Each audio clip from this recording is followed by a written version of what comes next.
Turning now to the war in Ukraine, Russian President Vladimir Putin ordering Russian nuclear forces to be on high alert today. That raises the threat that the invasion of Ukraine could boil over into nuclear warfare. Today, Ukraine agreed to meet with Russia for talks Monday morning at the Ukrainian-Belarusian border. This comes as cities across the world continue to protest against Russia's involvement in Ukraine. Thousands attending protests in Washington, D.C., Berlin, and other cities. In Russia's capital city of Moscow, anti-war protests have been going on for 3 days. Meanwhile, hundreds of thousands of refugees are fleeing to surrounding nations. Ukraine's Interior Ministry said today that 352 Ukrainian civilians have been killed during the invasion. It's a race against time for a couple of central Indiana families that want to help Ukrainian orphans that are stuck in the country as Russian invaders advance. News 8's Adam Pinsker tells us why these families have a personal connection to the orphans. Yeah, Cody, Barbara Hughes and Cheryl Sondland learned about a program that allows them to host Ukrainian orphans while they're in a Bible study. Both women hosted some Ukrainian children last year, and now they want them to come back to Indiana. So in this picture, we were at Kentucky Kingdom.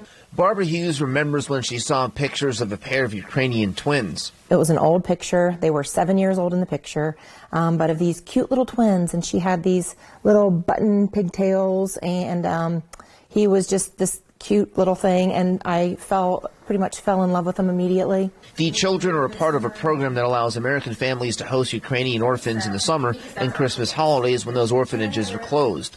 The now 10-year-old twins first arrived in Indiana last summer. We went to Kentucky Kingdom.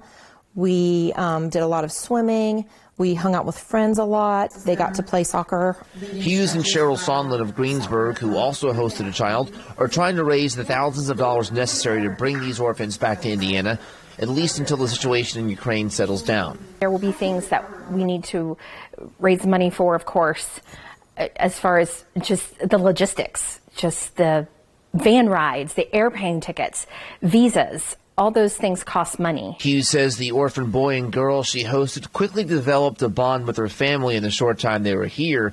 She's been in contact with them since the war began and learned they were moved to a different orphanage in a safer part of the country. What are you most worried about as the time goes on? Just not seeing them again. And both families say they called and emailed Senators Young and Braun, as well as Congressman Greg Pence, to see if they can help get these children back to the United States. Adam Pinsker, Wish TV, wishtv.com, and follow us on Facebook. Adam, thank you. The city of South Bend changed its lights on their river tonight. You can see the new lights in these photos here. The lights are now yellow and blue. City officials say the change shows the city's solidarity with the people of Ukraine during the Russian invasion.